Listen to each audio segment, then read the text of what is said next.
Good morning, guys. I'm back with another video, and where we left off last night was creating this button for the character, and like a goof, I forgot the new procedural modeling tools in Modo required you to be in have the formers turned on.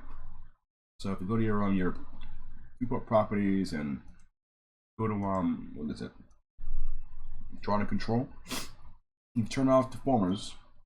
You will not see the modeling anymore. Procedural modeling. So at the end of the video, I went back and decided to go back and recreate this model again. I'll show you real quickly how I went about the creation of this button. So it starts off here. See if I can working. So it starts off here. This little with a cylinder. There. So I began with this. Same things earlier for the other button that I did, except that I went ahead and I did it procedurally. Okay. Next step. What's the bevel? And the best part about this procedural modeling tool is that I can change the number of sides on this. It's not perfect, but it gets the job. It does the job pretty well. That little bet, and then in each operator, I did something different. And I did a boolean of this emeralds that I put in there. It's gonna be part of this design when I finish editing this. I will probably countersink this little piece here because I actually wanted to have a little bit of depth when it's added to it. Okay. Then I kept on adding the bevel tool, the bevels for the model. So if I go ahead and just shrink this this sphere down, or remove it anywhere, you notice that it'll cut a hole in the model. See? That's the beauty of this. That's the beauty of this procedural modeling tool. By moving around and everything, it'll leave a really big hole in your mesh based on the order of these operators. So I'm going to put it back where it was, and I'm going to go ahead and I want to scale up the sphere a little more before I continue modeling it.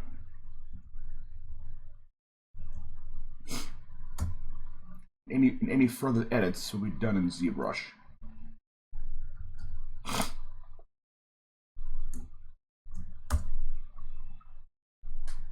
Okay, this thing is good enough for me. And then we'll go ahead and click on this button cup here. Go to the top of the stack. This is Model 10, by the way, where we have procedural modeling. So you go top of the stack, and then we go ahead and freeze it. Okay. With the frozen, we now have a nice little mesh here. Pretty clean. Just gotta go ahead and fix some of the vertices here that have been missed, which is fine because unfortunately, of course, we can't really edit not yet anyway. We can't edit procedural meshes yet as of this version, Model 10.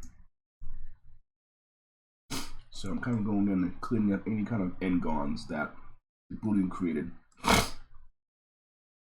And I normally don't use Booleans, but it's important that it's a great tool for like modeling buttons and like weapons and complex shapes that'll take me hours to model by hand. I might use that to get this procedural modeling tool again for something bigger. It's a simple button. So I'm kind of going in and fixing the vertexes in the model and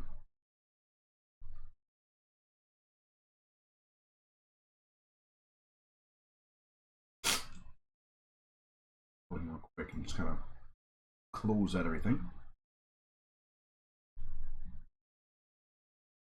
You know, it's not it's quick if it's a small object, but if you do something really big though, this is probably the most fun I've had in a long time for modeling something procedurally.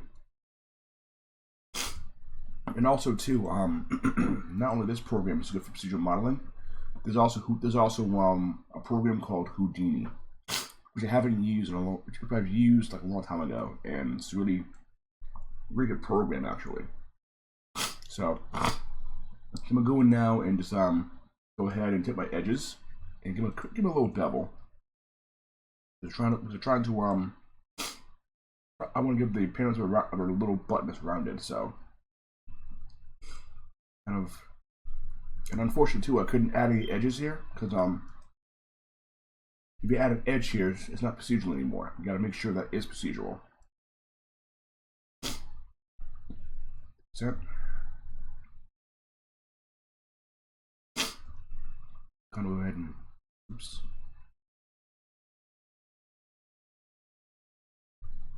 So snapping.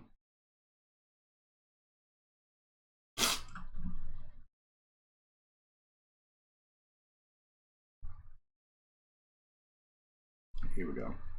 Kind of make a little rounded here for the button. I'm gonna go here as well to this, to the edge tool, and round it out a little bit. And I'm also keeping this model reference as well for low poly. It's going to be a low polygon model as well when we work on this a little further. I think one's enough because you know, basically it's going to be a hard edge tool. If I go ahead and hit tab, it's now a subdivision surface, which we're going to use in ZBrush momentarily. Kind of going in and just 500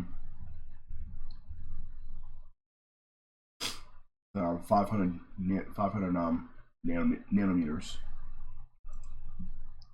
And yeah, I've always wondered what the UM was for in computer graphics and apparent in measurement. And UM stands for nanometers as well. Kind of making a small little bevel here so that when I subdivide in ZBrush, it'll look a little bit more. It'll look crisp, that edge.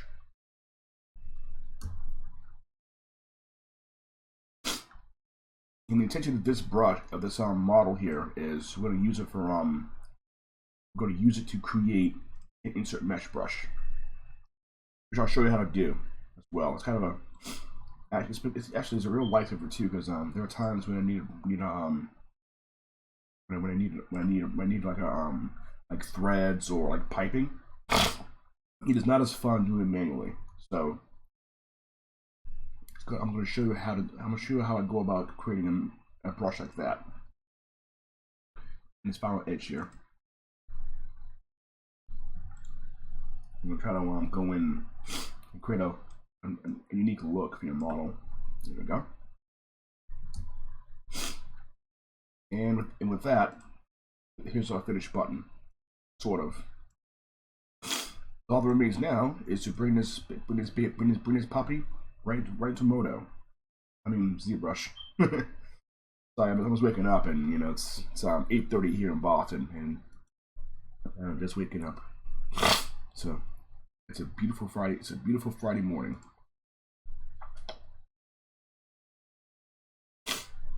And on import, we'll go ahead and bring this in.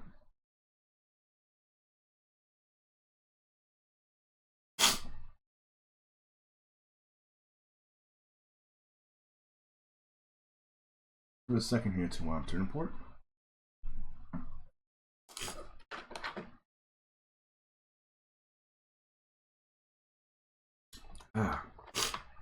Nourishment. It's very important to an artist to stay well hydrated during hard creative times. So I'm waiting for the for Gozio import here.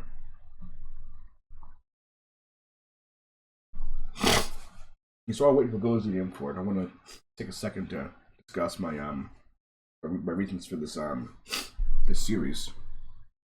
Well, for one, this series, I've always had my artwork displayed on websites and different forums, and I wanted to deal with my issues of perfectionism, something that a lot of artists, when they start off young, including myself included, deal with all the time. And basically, I want to tackle that. You know, basically, I can't always. I realize that I can't always be perfect in everything I do. So there are times when I gotta crack the whip and say, okay, it's time to finish up here, and you know, there's no reason to go too crazy with that. So here's our button, inside of ZBrush here, and I'm gonna go ahead and I'm gonna see the emeralds part for a minute there, and all right. One thing I need to do as well is I need to get rid of the edges here. So because you don't want a pinch in your mesh. That's the last thing you want when you're working your modeling. I'm gonna go ahead and delete the edge loop, or the edge rather. Basically, this does, by deleting the edge, you essentially get rid of that pinching at the poles that you would normally get at the edge there. So I'm gonna go ahead and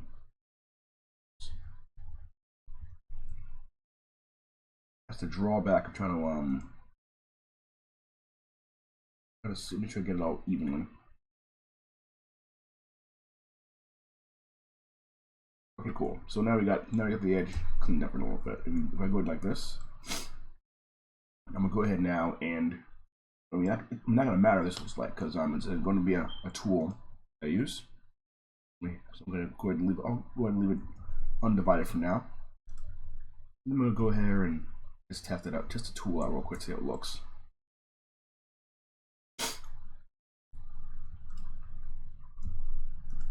And, I'm kind of going and gauging how the button will look if I look back at it. And it looks pretty good actually. Right, it looks surprisingly good. And of course, I'm kind of inclined to go back and add detail to this. But for now, I'm gonna leave it as is for purposes of this video. I won't do any kind of edits to it. We have a whole model to finish editing. And actually, too, let me go ahead and look at this real quick and divide it one time. Because I don't want any pinching on this model. That's why I'm like, looking back at it and trying to fix it up and everything. We'll go zero measure and just do a quick little at the same. Actually, it's fine. It's fine. I'll leave it alone. It's fine. So anyway, we're now going to make the brush for this. And to do that, I'm gonna click on my brush here that I've used in past projects, and I'm gonna go ahead and click on Create Insert Brush. It's that easy in ZBrush. Go to Append, and when I go over my brush, actually, I forgot to do that. I also forgot to do this. That you have to merge your brush down. So what the one thing you got to do? We call it button, and do that again. Brush. I'm going to append it. Basically, this brush I have here is basically my Swiss Army knife of brushes. Go ahead and set out brushes. I mean, the one thing I love about ZBrush in general too is you have the ability to make brushes. Like, creating hard to make objects is probably my favorite thing about this program. All right, go ahead and call the also too, the name of your object becomes the name of the brush too. So you're gonna call this I'm gonna call this emerald button. Okay, and then also it's undivided. It's still undivided, so you're gonna pick this. I'll make it a little smaller to give the impression of a cavity. And also the best part about this too is when this model becomes adds a little poly, it'll look marvelous when it's added to a little poly. Yeah, I just want to make sure it looks good. Here we go. You know, I want that little lip and the small little cavity in there when we bake it out to 3D to our normal map. You know, normal mapping, curvature maps, you name it, it'll do all that stuff for us. And notice how too I'm keeping the two poly groups so that when we go to like a program like Justice Painter, we can get like the extra material IDs for this. So here we go. So another little brush, and we're gonna insert mesh brush, and we're gonna append it. And then it'll appear, you know, a little button there. One thing you gotta do as well is make sure you save your brush too. That's one thing I learned about ZBrush. You create brushes like this, make sure you save them. You know, you go ahead, you save it here in your Z startup folder. And my insert brush is aptly named KRGraphics multi-tool. You know, this is my personal Swiss Army knife. And I think I have another one here that I made, which I'll show in a little bit.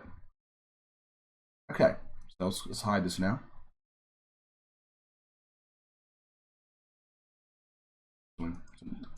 Let's hide all of this so I can see everything. There we go. So now you want to add the button onto this. And there's one caveat about this too. This process is when you add a button, when you add a insert multi-mesh brush on your model, you need to ensure there's no subdivision levels on this. So push is very important. So we're gonna go ahead and now and add the button right here on our surface. Go ahead now and we can drag. Actually, now for this one, you turn off the curve mode for this, because we don't want it as a curve. We just want it as regular, as a normal object. And go to your brush menu, we'll check that as well. Make sure that the modifiers, make sure that's not enabled. Good. And I'll save it again. So actually, I'll save it again so that it'll keep my settings. That's the one. Because what happens is when you use a brush like this, it'll inherit your settings. Like, let's say you have a hairbrush or like wire. Apparently it'll inherit the last setting you used. All right, so I'm gonna go ahead real quick and draw a button like this. And it was trying to decide if it looks good. Okay, good. Okay, we'll do it again. And what I want to do is I want to try to keep the buttons in the same. Try to keep it on the same horizon, on the same line. So basically, I draw a button. Trying to into perspective. So what I want to do is I want the button to be nice and even down this line right here. If we'll cooperate, here we go. So basically, try to have a button going down like this. And the beauty of this too is you can have as many buttons you want on your model. We're gonna go ahead and separate this. I think I remember a tutorial that I saw. Basically, if you drag, I think you drag a brush, you drag it and hold. It's the same size, because it's the same size as your brush size.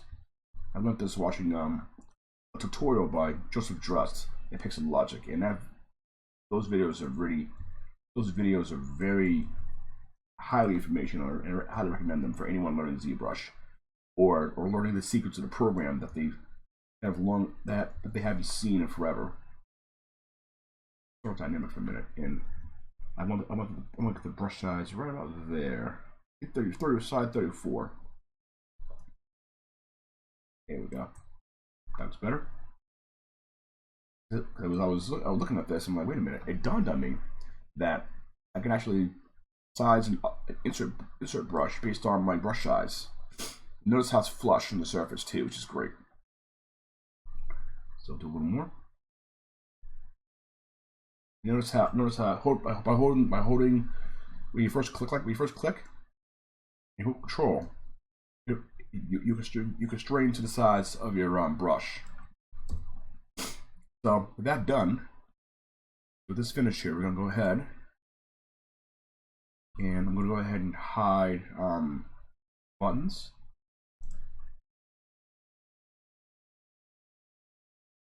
And also, you probably notice as well as we did not turn on subdivision surfaces. So we'll go ahead now and split hidden. Okay. And we'll go ahead and call this we'll name this emerald button, or buttons for that matter. Basically, all these shapes here. So the button selected, we'll go ahead and I'm gonna hide the little gems in the buttons, because when we bake this out in Painter, we want all these to be the same material ID. So to do that, let's go to group visible. You know, and don't mind the color. You know, these colors are just a visualization of what it look like. And you can go ahead and subdivide once. Here we go. You don't worry about any issues with subdivisions, because it's going to look great anyway. And also too, we build a more poly version of this. So we're going to be smart about it, and we're going to UV map this. Okay. So next thing we do next is work on the belt. That's another important element I want to work on today. So here we are, and I'm gonna go ahead and use the standard brush with lazy mouth turned on. If I can find it. I've been working on this for last 2-3 days now. So I'm kind of like, you know, jumping around a little bit and getting ideas. So for the belt, I want there to be some thickness to it, like one of those one of those sashes you see, one of those sashes you wear at like a pageant or something like that, or a ceremony. So I'm gonna go ahead now and go to edge loop, and we'll create poly groups here. And this time the elevation, turn it up to like something like full elevation. I'm trying to gauge how thick I want the belt to be. So I'm going to look at bevel. I'm trying to get the size of the belt down. So I think I inflated earlier on. There we go. I want to, you know, get the belt a little bit of thickness to it. And originally I was gonna go ahead and I was gonna do a add like a buckle, like a small buckle right here, but I'm still thinking about that. It might come to mind later, so it's still a possibility that I can add a buckle right here of some sort. But I will see about that when I get to that point. So anyway, go ahead and there we go. Add a little loop there. And what I want to do now to this, I thought about adding like a rope or something around the waist area here. Now, modeling a rope is actually pretty fun. I saw a video the other night about modeling a rope in ZBrush, and how to not only modeling a rope in ZBrush, but creating it easily. So what I did was, I actually saw a tutorial online, and you know, it was interesting to see it. So first, I'm going to add an edge. I'm going to add a small little edge right here on the top and bottom of this. It's actually symmetrical too. The belt was fully symmetrical, so we'll go ahead and add an edge loop. I'm going to go ahead and try to get. I mean, it doesn't be perfect, but you know, you want it at least in the middle. So click it, and it's a new poly group for me. Same thing on the bottom.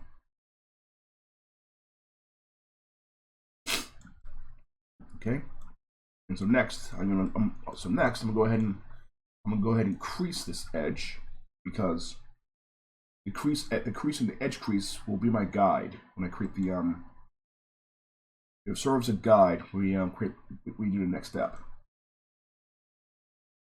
On as well with this, and there we go.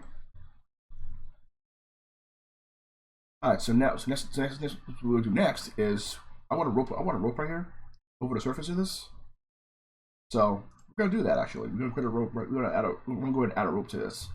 And thankfully, after a few tries last night, I created a rope for my my model, and here it is. I call this one a detail cable.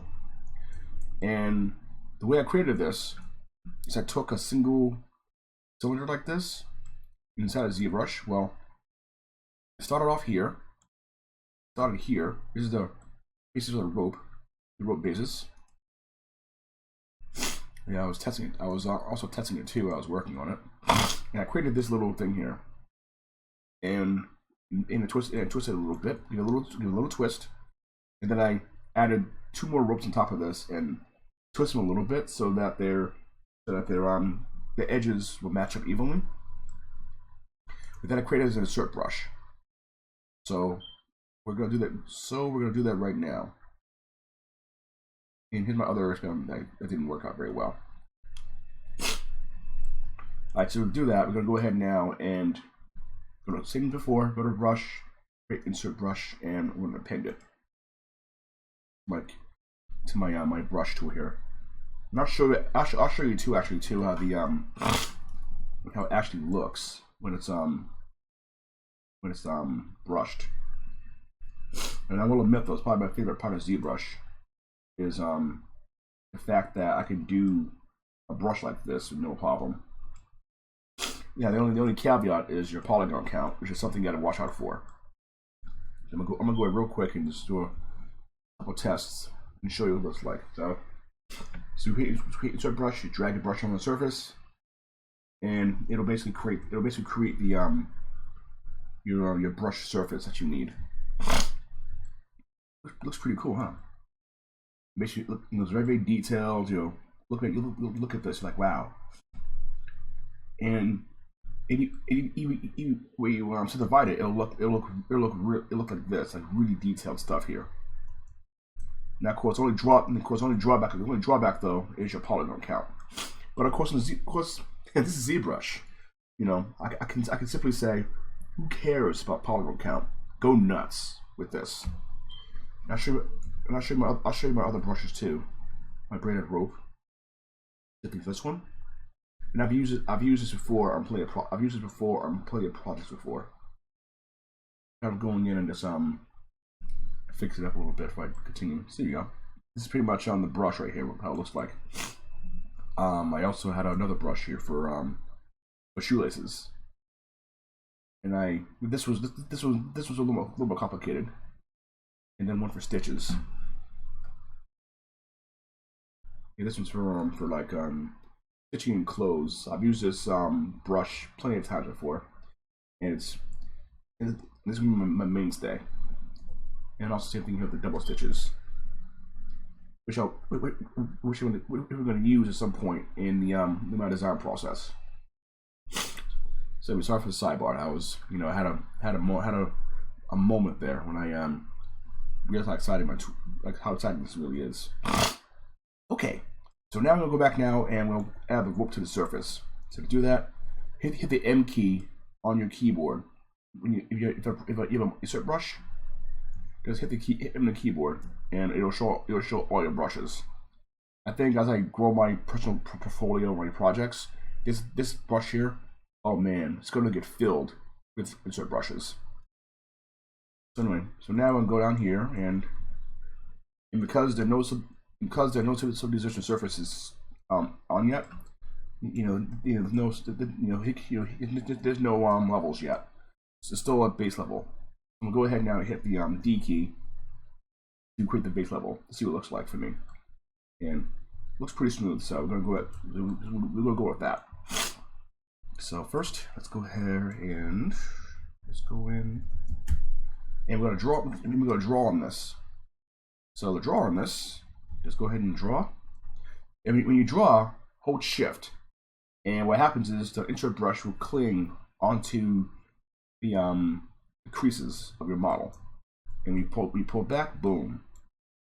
You get a nice, really thick looking rope, which is nice if you get that kind of detail, but we want it a little smaller. A little more subtlety is in order here. So we'll do it again. And this time I'll hit the subdivision key. Let's see.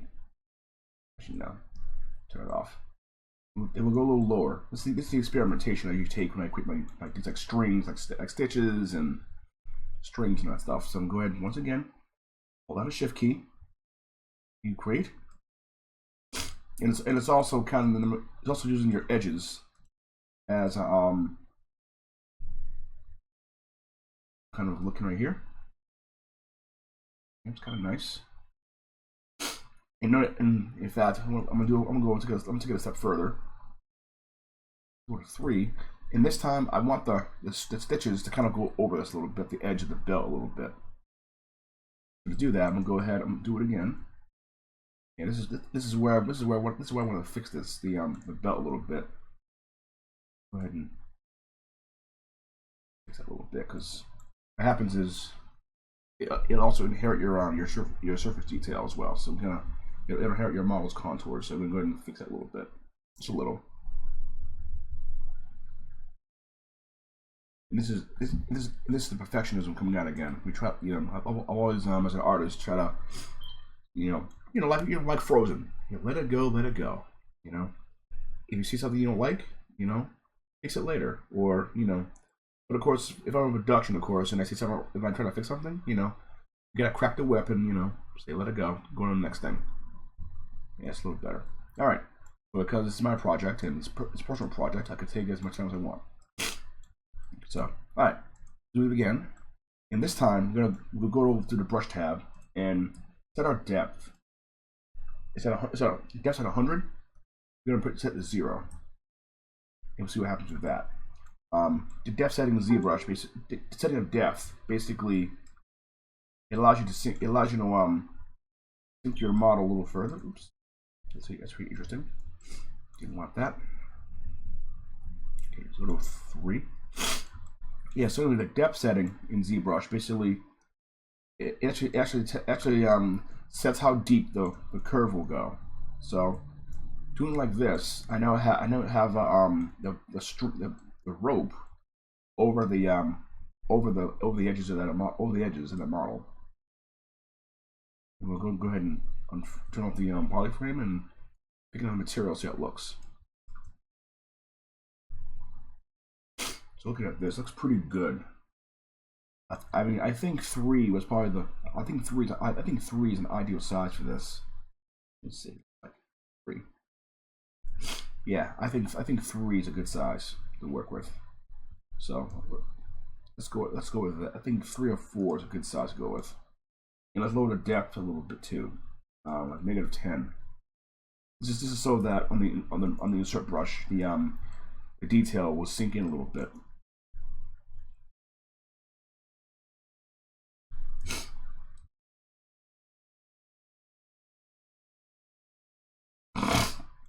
Okay, so yeah, I think 3 is a pretty appropriate size for this. Oh yeah, looking pretty good now. And also in detail phase, I'll be adding stitches in the back of the stitches and all the little cool stuff. Actually, if I do any more to this, let's put it down a little more. I'm kind of like looking at this. I'm like, wait a minute, I can bring out a little more. Turn on symmetry. I'm gonna start pulling down the edge a little bit, just a little. That's the beauty of ZBrush. You can, on this canvas, you are in complete control.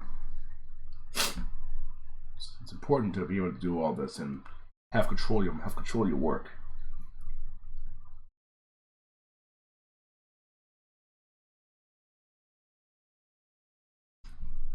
Okay.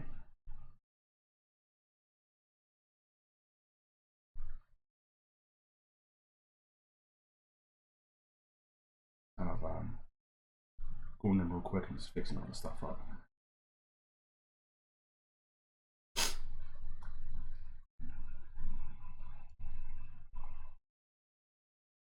Good enough. All right, it's good enough.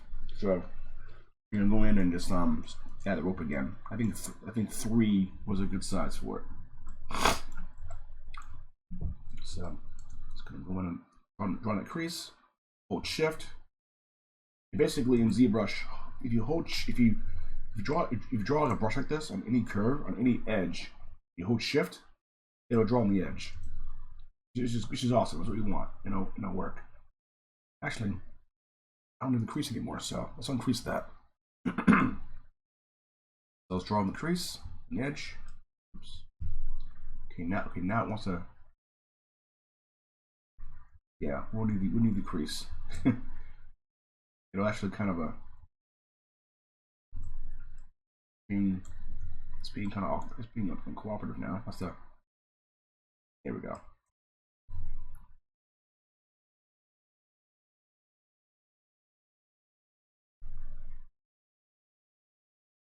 Yeah, so apparently, of course, you want to focus drawing, you gotta add a crease in your model. So let's go here, like so. And 3's good. It's gonna clip a little bit. It's okay. It's supposed to be like a rope. It's supposed to be like rope or something. Actually, yeah, I don't want to clip it too much. So that's a drawback of using depth in your drawing.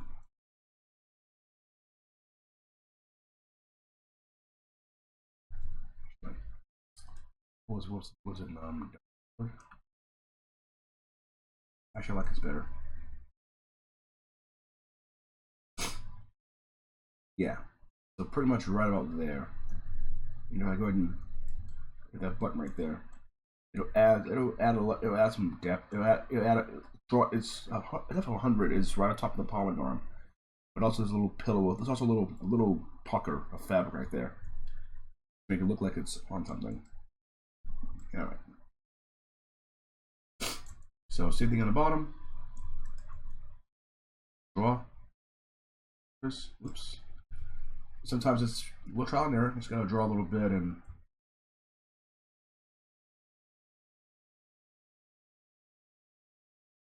There we go. That's a beaut.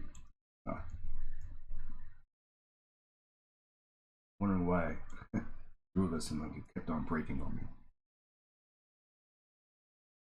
There we go. Now looking at this. Now look at this now, and this is pretty much the what I'm going for. And yes, the poly count's high, but that's okay. This is the power of ZBrush. How strong, how powerful the program really is. Pretty good to me.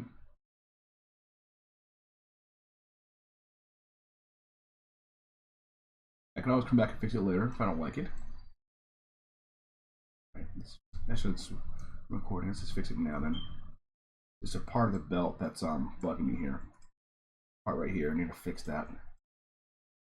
I need to bring it in, I need to bring it in a little more so that it actually will look like it's on the character.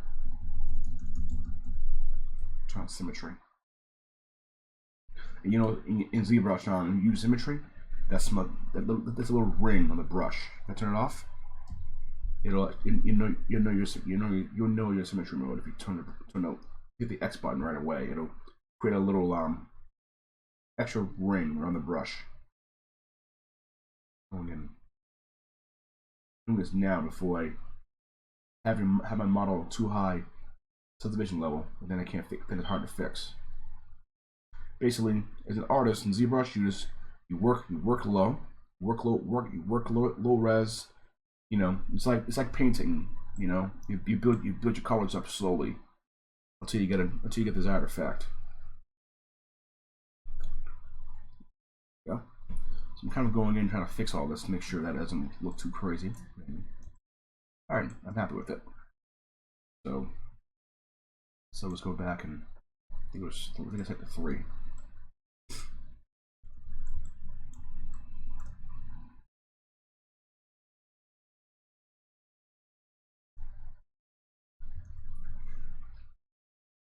Going in here and rope on again. Here we go. So after you draw your rope, just click off of it. You click off, go to the next one. That's what also to the beauty of this these insert brushes as well is you're painting on something, it'll create a mask to prevent drawing on the surface. And that's a great little feature. That's a cool feature that I like personally. All right, that. alarm clock. It's 9 o'clock in the morning, so I gotta go. So basically, so let's go ahead and split this split subtool, split hidden. We'll call this rope. I call this rope detail.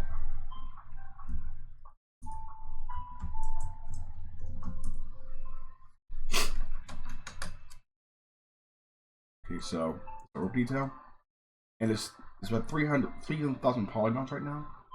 I could go ahead and just add a subdivision level, but you know, at this distance, you won't need any subdivision levels on this. It's already detailed.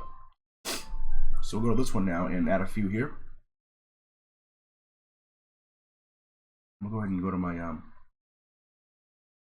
my brush tool here, and I'm going to add I'm going to start adding wrinkles now on the belt. So symmetry a little bit.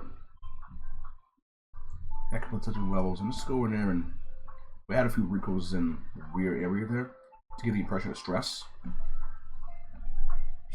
You know, mainly in the side, because you know, imagine a person bending side to side, you get a lot of wrinkles on there, a lot of stress wrinkles on the side of the model. So we're gonna add a couple just for visual clarity here for me, so that I know to add later. Go a little more strength on the brush so that I can re-go in there. Add wrinkles. Notice how it's low resolution too. I like keeping, you know, do wrinkles on models. I try to keep it as low as possible on here, so that I'm not wasting polygons and resources trying to sculpt wrinkles on a high-res surface. Not only that too, when I go up in polygon count, these wrinkles will smooth out, which you'll see in a moment when we work on the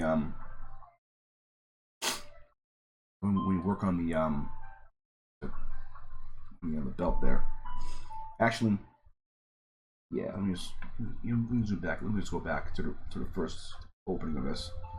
I might add a belt buckle later on. I haven't thought about it yet, so I'm trying to go back a little bit, because I want to focus on the robe now a little bit. That's the major area I want to focus on, the detailing part. So we're gonna go ahead now and put wrinkles on the robe. So to do that, we already had a low subdivision level. I can start adding wrinkles here and there. So this is the beauty of ZBrush right here. So I'm gonna go ahead and I'll go ahead and paint up a little bit. And it's best to use a tablet, like a Wacom tablet, like an Intuos or a Cintiq, and take advantage of the pressure settings on the tablet. It'll help you out. It'll help you a lot later on. We work on our modeling details. Let's go to back here. Actually, I'm gonna go back and go back here and just kind of paint down a little bit, because what happened is we don't want any of the geometry of the robe poking through the ropes. Like right here, just kind of going in and massage the surface a little bit. Also bearing in mind too that here and down, I don't want any detail. So I'm just gonna go in.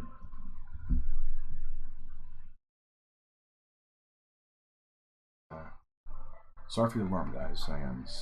It's Friday and I'm heading to work in a few hours, so I'm kind of record this and show you my process.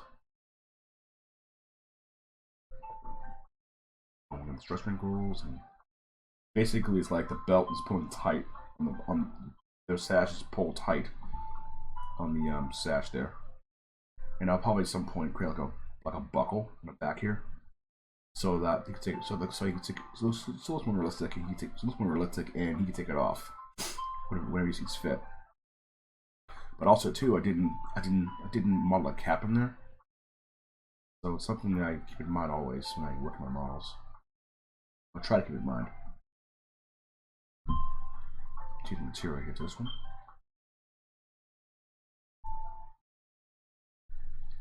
So I'm kind of going in, adding wrinkles, stress wrinkles where the belt would pull.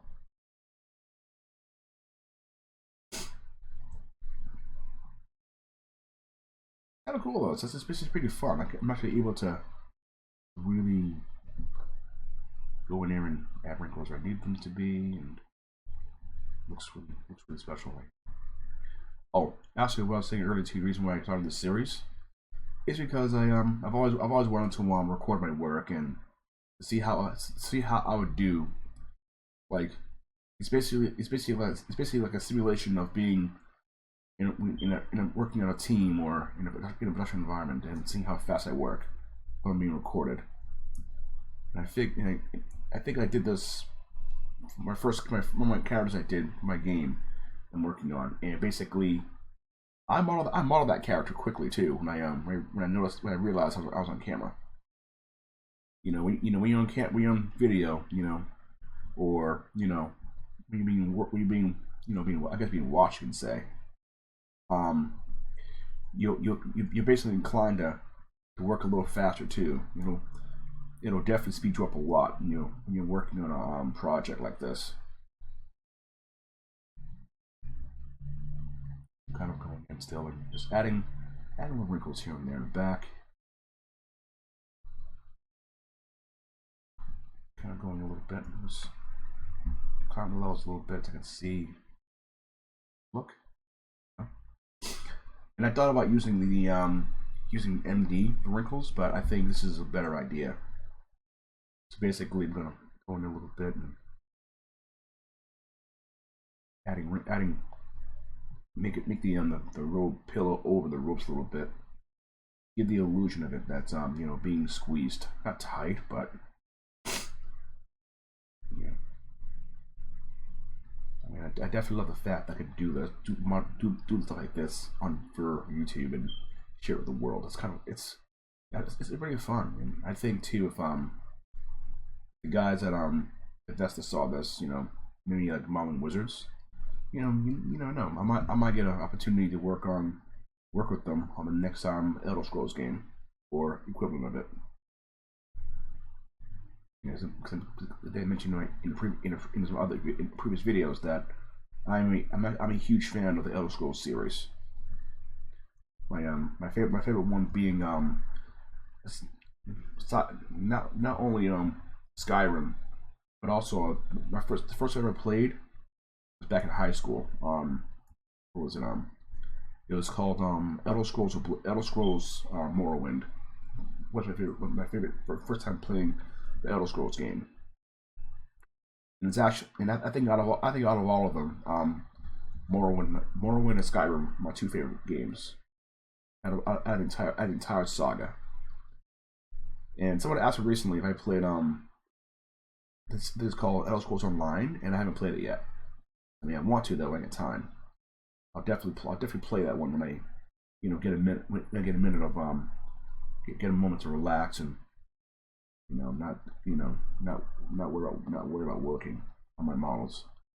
Usually I spend about average time on these models. Spend about usually my day off. I spend an entire day working on modeling. Basically I can burn through an entire day just modeling character and texturing. The reason why I started recording myself working, so that it's a way for me to get faster at this and realize that I cannot always spend time on details all the entire time I'm working. It's an artist sometimes. We tend to get fixed up on working and creating our models and try to produce the best work you can. But sometimes time is not our friend. Going real quick, little wrinkle right here. And you notice how I'm adding details on, I'm hitting Alt and Z sub for the wrinkle part, and then using modeling around the wrinkle. And again, of course, wrinkles, and this is an area I'm not strong in, unfortunately. But as an artist, you work hard, you work hard, you craft, and you get good. Get really good.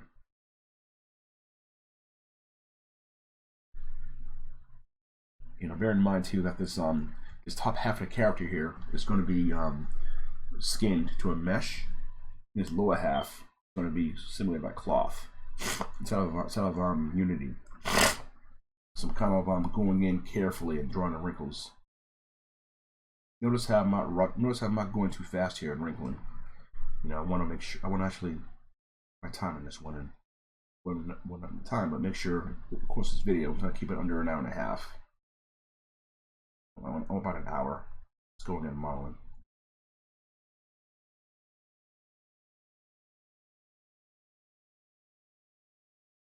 But yeah, there are a lot of games I grew up playing, and basically, you know, it made me want to get into computer graphics because games are awesome. Who wouldn't, who wouldn't enjoy creating, their own character. You know, basically, when I was a kid, you know, I loved acting, and I grew up on loving acting, and especially being diagnosed, well, not being diagnosed, but growing up on with Asperger's. I'm able to like see the world differently that the way no one else does. I've been living on the spectrum ever since I was a little kid, and I learned that art is a way of expression, and this is something I've become really good at over the years. Sorry, a little sidebar there, but it's just like this is why I call the series close and personal. I can share through my insights on computer graphics and all that, computer graphics and things of that nature. Kind of go in here and fix some of the wrinkles up a little bit so that it'll read a little nicer. And I hope that this video series inspires you all to go out there and create your masterpieces. If you haven't, anybody can be an artist. We all have a talent to create, and it's important to each of us to foster that talent. Keep working, work hard on your stuff. Most importantly, don't give up. That's another thing that keeps me going. My love for art is not giving up. Surrender. Don't. If I can give any advice to anybody, especially like to young kids who love to draw and draw and write and act and sing. Don't ever give up on your talent or your passions. In any kind of professional field or even a hobby, there are always going to be challenges you got to face. I'm kind of going back here and look at the model real quick. But yes, basically, for any kind of anything you do in life, you have a talent for something or passion for it. Don't ever give up on that passion. Keep going with it. You never know one day you never know when these days your passion will take you somewhere. So I'm trying to look at the surface right now and see how it looks to my eyes. Get a good material to work with. There we go. I'll go with this one. So great. So now I'm kind of creating wrinkles on the belt, and notice how the whole time I'm on level 2 subdivision level number 2, and I'm also taking care not to draw in this area right here. That area is important. I want to keep that area preserved and not mess with it too much.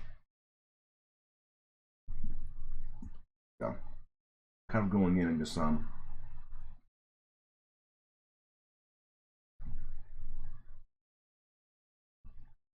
I go ahead right now and up a little bit, you can see how the wrinkles, they're much softer now because I'm working at a lower level.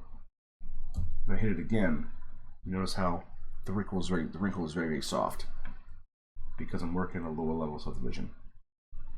Something that's important to do when you're working with ZBrush.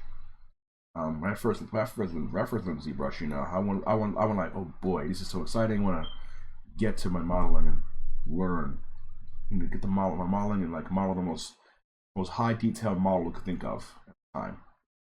This is back in 2006.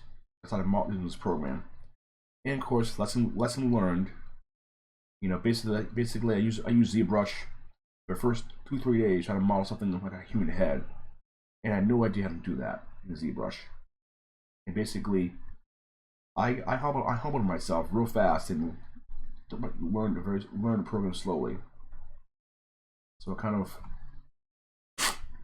of working here and getting it going and everything. I'm gonna draw a wrinkle down there as well, so to get the idea of it. The wrinkle is part of the surface there. Let's go ahead and go a little more. If I go to solo mode, you'll see that I have the wrinkles going below the belt to give the impression that it's that the belt is around the jacket. Do the same thing here too. We'll go right here and have a little fun. Plus 2 modeling 3D is fun. For me personally, I don't know how for anyone else, but for me, my art has kept me out of trouble, out of the streets, and away from temptation of getting involved in the wrong thing.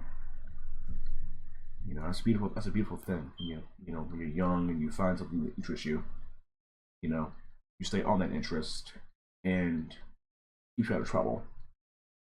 I hope someday I get to teach young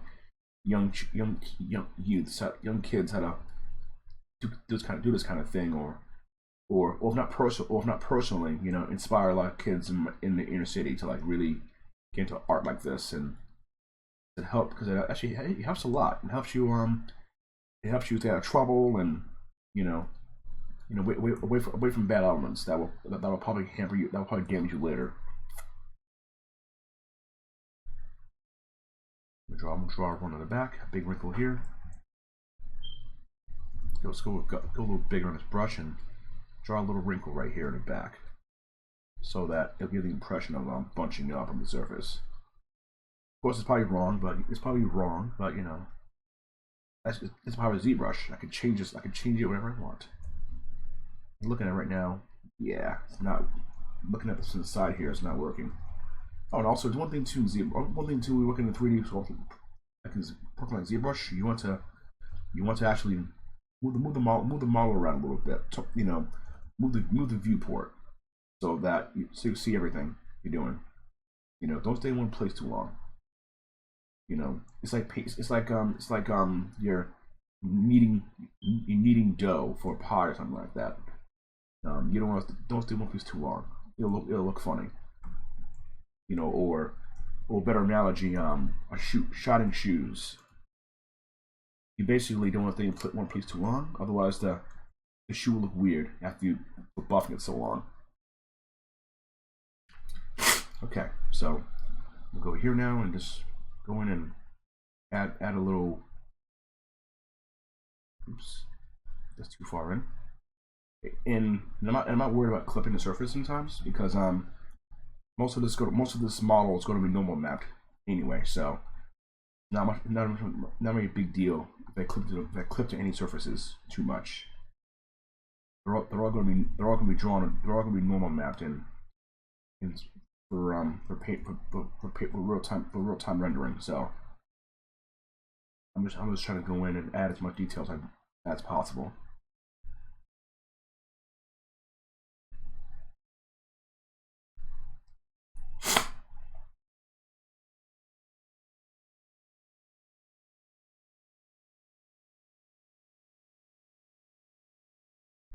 I'm going in here and just adding surface.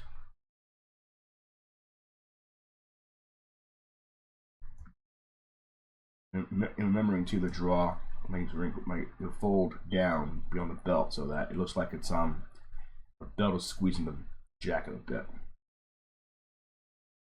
And most likely I'll probably come back and edit this later.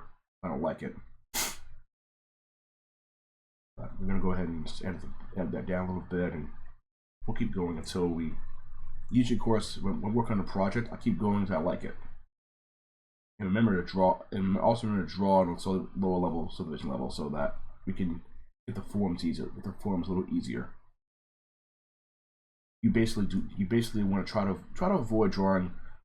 Try drawing wrinkles. I found that by doing those lower level subdivision, it gets easier to draw the wrinkles.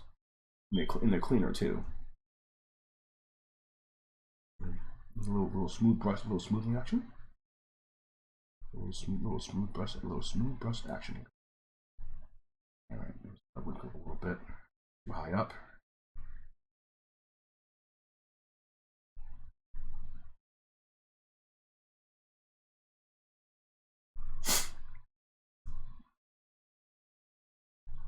Kind of making sure I go over the rope there. Make sure the fabric pillows over the rope.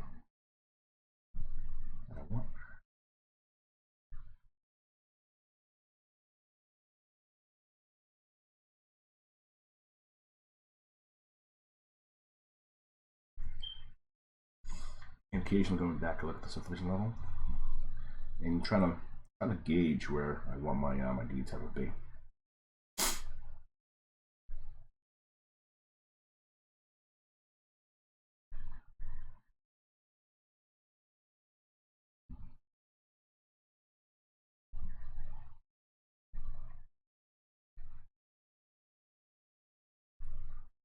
I'm going here, just adding wrinkles. You know? This is where I usually, after I use Marvelous Designer, I will usually paint out the wrinkles it generates, because while it's great, while it's great and everything, while it's good for simulations in 3D like a CG film, you know, sometimes I don't want my artistic abilities being overridden by simulation, which is okay sometimes. If you're working on a character that's realistic and you want them, you know, something for like a movie, something like a movie or a fashion design, or for like a virtual fashion show. But I don't want the my work being my you know, basically don't rely too much on the simulation. I try to avoid that as much as possible.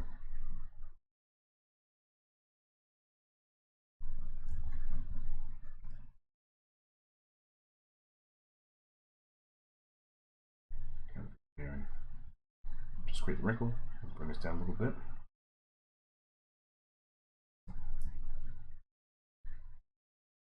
There we go. Kind of going in and just fix a wrinkle there.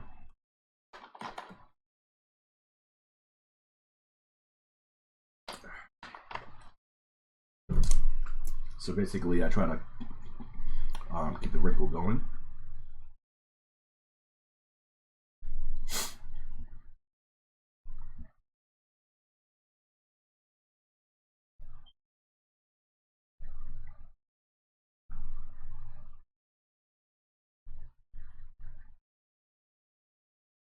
Kind of go in and fix the detail a bit.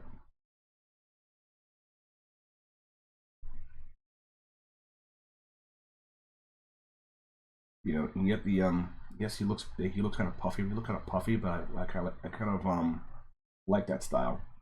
Well, not that too, but it made the character the character is like 5'6", and you know, basically puff it up, making him look a little puffy, like making him a little like this size.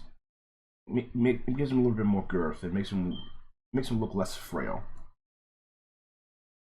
And unfortunately for this character, in a later session, I will be making him look frail in a later session. Actually, in a future video on the series. I'm actually yeah, each future video of the series, I'm going to be modeling his head, which should be pretty exciting. I am so you will model his head, and you will see my process I take for modeling heads. Pretty good. And also too, mirroring that, I'm not detailing down below here, because most if not all of it is controlled by cloth simulation. So I'm trying to abstain from. Alright, there's a couple wrinkles. Go ahead and just turn a little bit, a little darker so I can see it. Yeah, you know, so I'm gonna do a little, like a like basically adding a little stress on this. It's a little bit of stress. You don't want too much.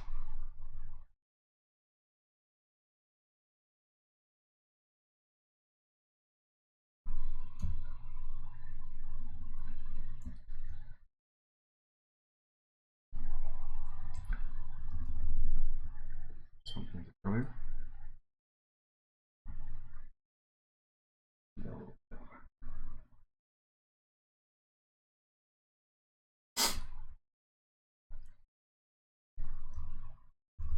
I'm kind of going in and just that.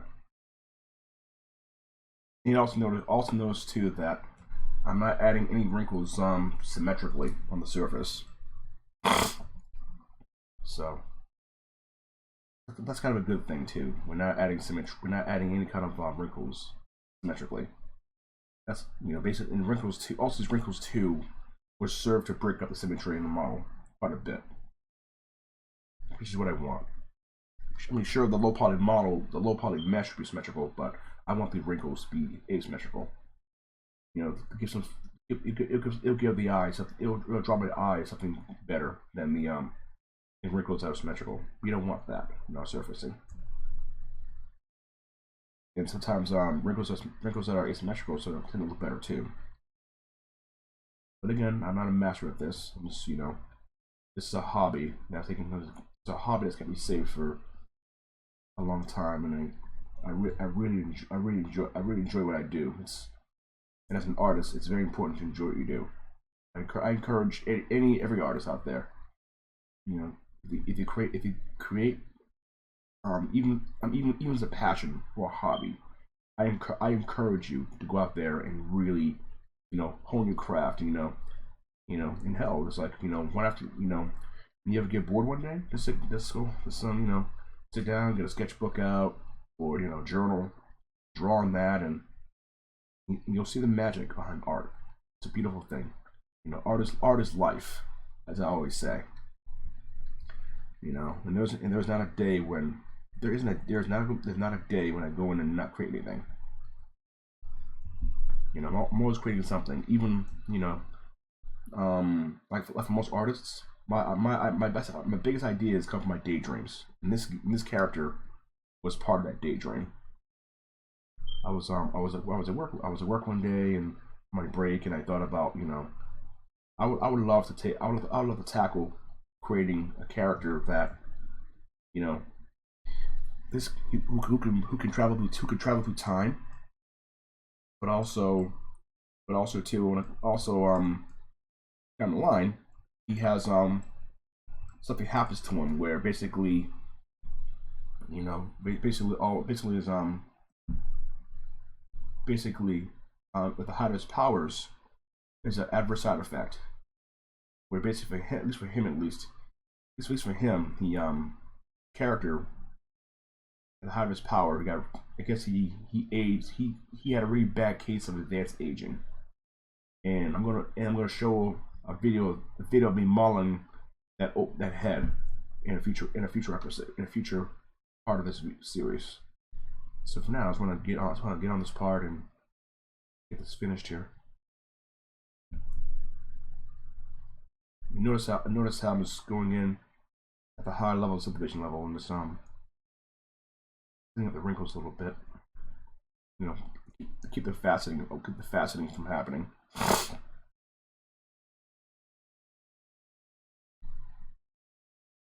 Wrinkles are actually the most not the easiest, but it's fun and rewarding to learn about wrinkles. Let's give me a minute here to autosave. Here we go. Actually, I forgot I turned it on, the autosave. That's a very important element too. With ZBrush. And not only that, it's extremely rare in this program that ever get a crash. And I say extremely rare. I think I've had like 1 or 2 crashes in the last several months. And it's something usually something I did. Too much between subdivision levels or some sort of software crash, which is causing those ZBrush is very stable as long as I've used it. You know, it rarely, if not ever, crashes. And that's a good sign of a software program that's rock solid. And I'm hoping that they release ZBrush 5 soon. You know, I'm sure they've been, you know, in the software dungeon working on that program so long now. It's like, you know, and the main reason why I'm want to build a new PC is to use ZBrush and use all the memory possible to like model surfaces that are like model characters with virtually unlimited detail. I'll go in here and just fix this part right here. I'm kind of going in real quick and just painting out parts I don't want, you know, seen front of the belt. Going in and make the wrinkles a little stronger here. Just go ahead and just you know a little bit of, you know, with a little bit of muscle going here in this, as we wrinkles there. All right, so there are. This looks pretty good. Already add a few wrinkles on the shoulder as well. Considering the character's arm moves a lot, we want to make sure that we indicate some wrinkles like in the shoulder area. There's a couple. You can do a couple wrinkles. Don't worry, it won't hurt you. Go ahead and just go in. I'm gonna go in and add a couple of wrinkles up there because you know, basically the arm moves a lot, so you want to give the indication of that. A couple wrinkles.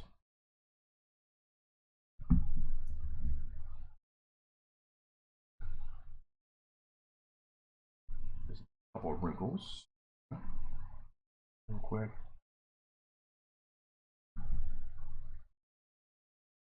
And also too, it'll add some visual interest to the model a little bit. You add a few wrinkles on top.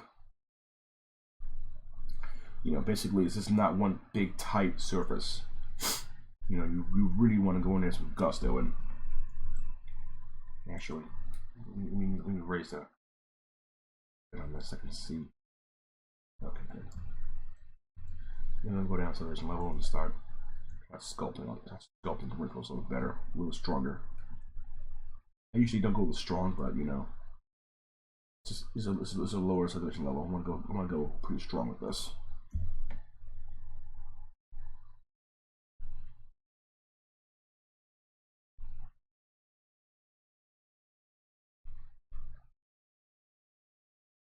Kind of going in a little bit.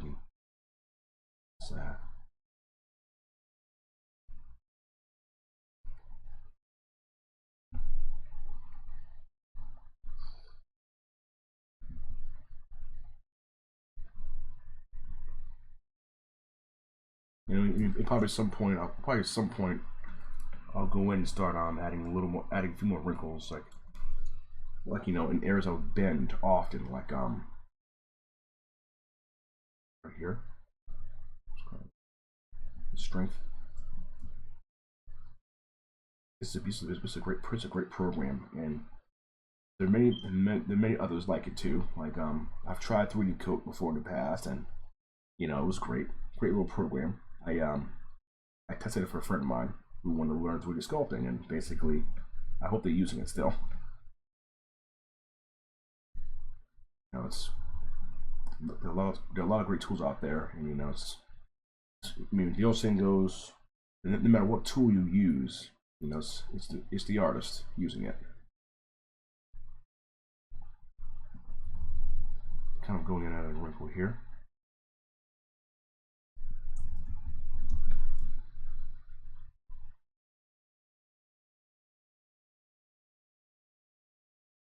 You probably noticed some of the faceting there with geometry, because it's this model was when we generated it, it was pretty low resolution when I first generated it. Kind of going in, making a wrinkle right here, a small wrinkle. And of course, they're probably wrong, but you know, can always go back and change them. I don't like the wrinkle where it is.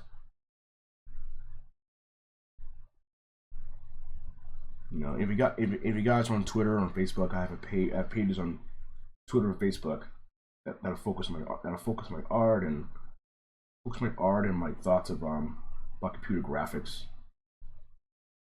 The two things that I'll always be passionate. I'll always have a passion to me: art and technology.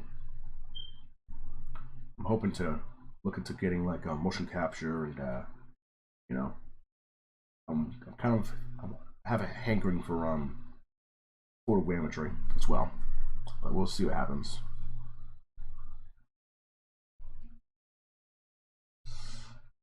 I'm gonna be brave here and draw a wrinkle across the surface.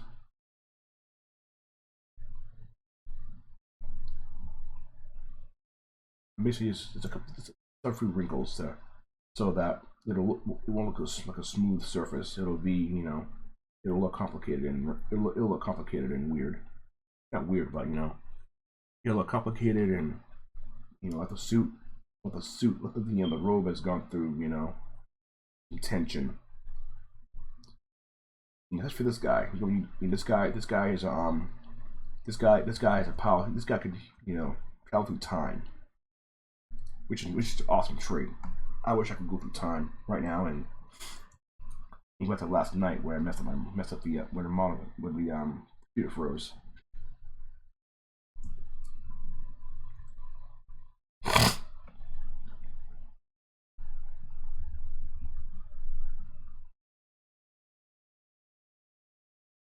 I'm kind of going through here and adding a wrinkle back. Back.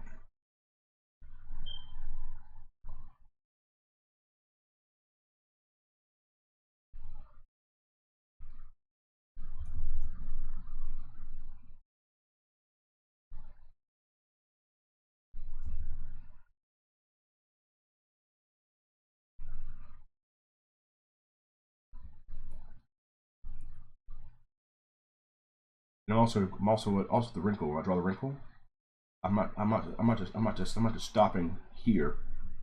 I'm drawing a wrinkle and going beyond this. I'm going beyond the belt, so it looks like the illusion of it being tucked into the pants, or the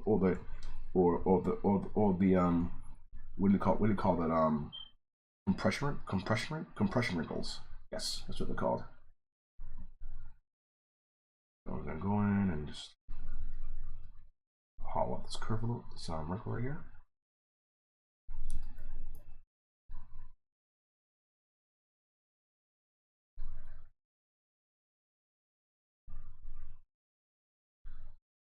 Okay. So we're near over the hour mark now, and I think I'm gonna stop here. Call this part done. You know, hope you guys learned. Hope you guys learned something new today, and you gain some inspiration for designing a character like this. You know, and when we get back, and on the next video, well, on the next major video I create, we're gonna focus on modeling the head. So, without further ado, I want to thank you all for watching this video, and I hope you guys have a super day. Create, design art, and feel inspired. I'll see you next time.